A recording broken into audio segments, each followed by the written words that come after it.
I'm sure you all know as you're here right now, but we're here to talk about debate today. And I'm going to give you a very, very brief introduction to high school debate and whether or not you should consider doing it in high school yourself, or maybe your child should consider doing it when they enter high school or even before that. There's going to be four parts to this seminar. Firstly, I want to talk about my own experience debating and what it even means to debate, and especially why I personally enjoy debating and continue to debate. Secondly, it's about how debate works. For example, how you actually do tournaments, how you get better at debate, how you improve, what it means to be part of the debate circuit. Thirdly, I'm going to talk about the benefits of debate. Fourthly, I want to do a practical exercise at the very end of it, and I'll keep this one a surprise until we get to it. And finally, a short Q&A session at the end, and I'm happy to answer any questions you might have for me. How I started debate then. I want to talk about when you should start debate, but first I want to talk about myself here because I started debate in 8th grade, and that's relatively late compared to where many other people in the debate circuit tried to start debate. I attended my first tournament in 9th grade, the first year of high school, and I joined my school club at UTS then as well. And I think that you can realistically start debate at any time whatsoever. For example, I have many friends who are in my grade right now, entering 11th grade, who are still starting debate, trying to join my school's debate club, and really putting themselves out there to try to learn debate. And right now in Canada, I would say that there are a lot of young people really, really interested in starting debate. For instance, I think this year at UTS, more than 50 out of the 100 new grade 7s said that they wanted to try debate or already had experience debating. In previous years, that was like 10 or 20 people. There was a time when the UTS debate team had like 6 or 7 people. Now the UTS debate team has like 4 or 5 coaches and literally hundreds of people wanting to join that club. Right now in the world, Canada is a very, very strong nation for debating. This is a truly fertile ground for people that want to debate to try out and see where they fall in terms of debating. Secondly, why I continue to debate. And I think there's two big reasons. One, and by far the most important, it's about the community that debate brings. This is about connecting with friends because the debating is not only about pulling up to a tournament, giving speeches, and then walking away. It's about going to that tournament to meet your friends. It's about finding a friend that you truly enjoy being the presence of and partnering with them and suffering through successes and failures equally with them at a tournament. It's also about traveling the world. On this slide, the picture here is one I took at Debate Internationals in Oxford, London. And I think that's also a really, really major aspect of debate that I really enjoy. It's about traveling the world. For instance, I've traveled to London, to Ireland, across North America, really, to a lot of tournaments in the US and Canada, especially. And I think that this is something that you could come to enjoy as well, because it's about meeting new people, finding out new cultures, and exploring new places with your friends and with your teachers. Accomplishments then. There are many, many awards given out at each individual debate tournament. For example, there are like 10 or 20 speaker awards for like individually and how stylistic you are. Then there are the champions, there are the grand finalists, there are the semi-finalists, and there are also the top-ranking teams who are the teams that did the best across the 5 in-rounds of debate. Let me admit a few people here. All right. I want to focus on how debate works then, because it's about going to tournaments and improving.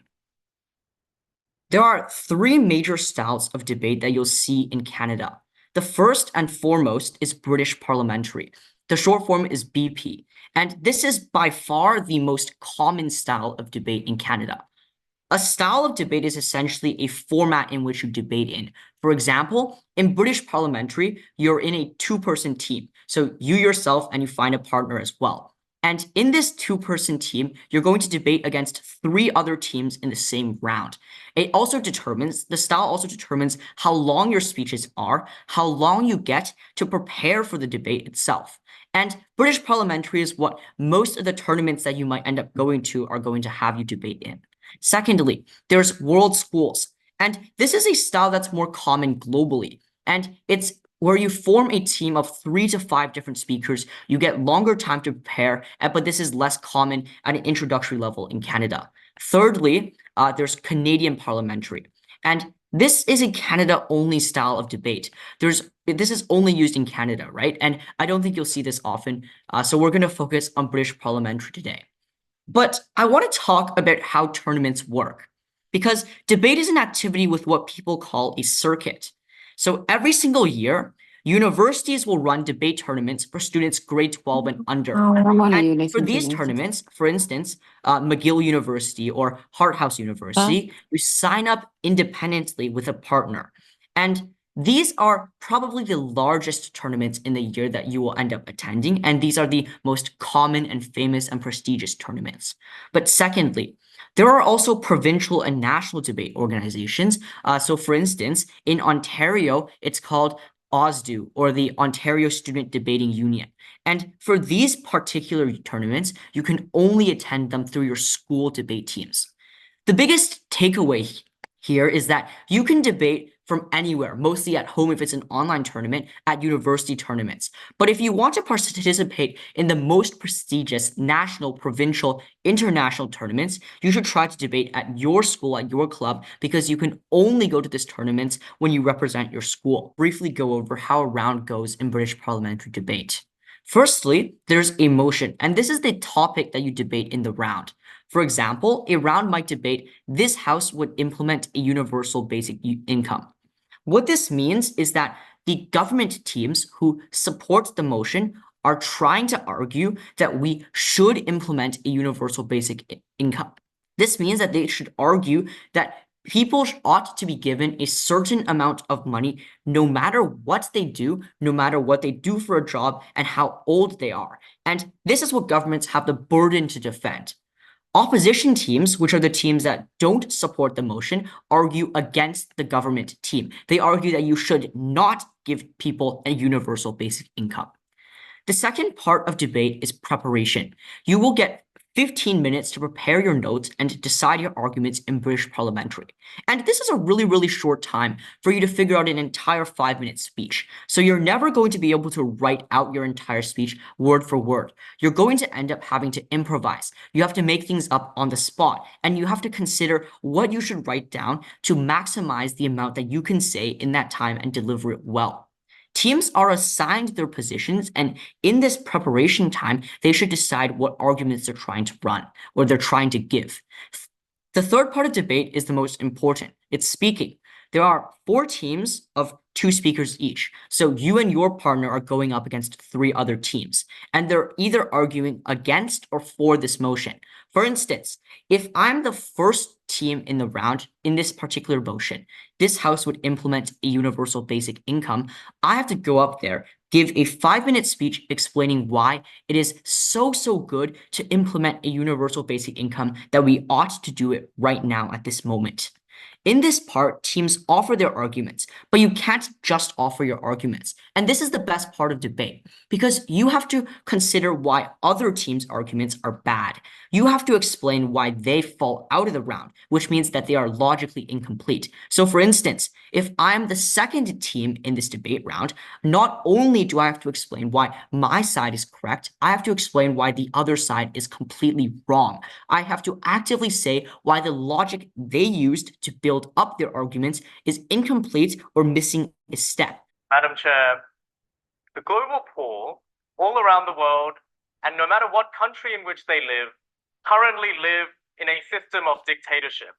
They live under a dictatorship known as no alternatives, shackled by capital that's been unjustly acquired, constrained by landed gentry who have no incentives but to pursue their own interests, and chained by the fact that they can't do anything but to look at the question of their own subsistence. They're unable to reach out for the right to liberty and to self-determination that we think inheres in the human condition.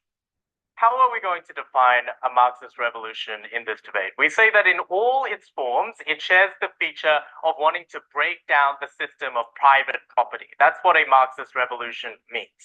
It can take place in one of 2 ways. One is it can happen through internal systems that exist presently. That is to say that you vote in Marxist governments who support things like mass redistribution and the abolishment of private property, or it can exist externally in the instance of forcibly bringing down governments that for far too long have tread on these people's rights. The first thing that I'm going to note, just on account of the model, is just a picture of what we think this world looks like. That is to say, we accept that this attempt at revolution won't succeed in all instances, that in many instances it'll just lead to the rise of Marxist parties. All right, so I think that's what the gist of debate is. It's trying to present your arguments in a stylistic way that is persuasive to other people. But I want to emphasize one thing above all else. It's that debate is a team activity. There is not a single style of debate in Canada that has you speaking alone. Almost every single style of debate worldwide necessitates that you have a partner. It is absolutely vital that you are good at teamwork and good at communication, not just in terms of speaking, but also in terms of expressing what you think is correct to your partner and communicating what is the best strategy for the round with your partner. Benjamin Franklin once said, "Tell me and I forget. Teach me and I may remember. Involve me and I learn." But the reason this is important is because I strongly believe that the single best way to improve at debate is to go to tournaments. And this is obviously after you have a certain level of skill wherein you know what debate is, how to speak, how to give a 5-minute speech. But this is by far the greatest way in which people become successful debaters, where they gain experience and they learn what they should say on certain topics. But I want to talk about learning the basics. Firstly, that natural talent does not exist in debate. There is no one person in this world that is better just because they were born than someone else at debate. Debate is an equalizer wherein people with experience and with the dedication to learn will always succeed and will always become more successful debaters. Secondly, that in debate, you need to learn three main things. One, how to construct arguments. Secondly, how to refute other arguments, or in other words, to explain why other people's arguments are wrong. And thirdly, you have to defend your own arguments against other people's attacks.